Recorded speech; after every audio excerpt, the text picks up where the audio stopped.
Yamon, pabalikin mo muna. Pabalikin.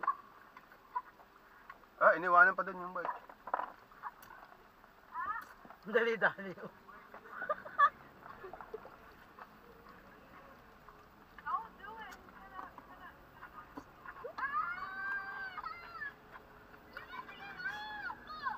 Tinitingnan nung ano yung in-inspect niya yung site na. Hindi ka ba nakita nung ano nang tapon mo yung ano, mayroon palang inspector dun sa likod natin.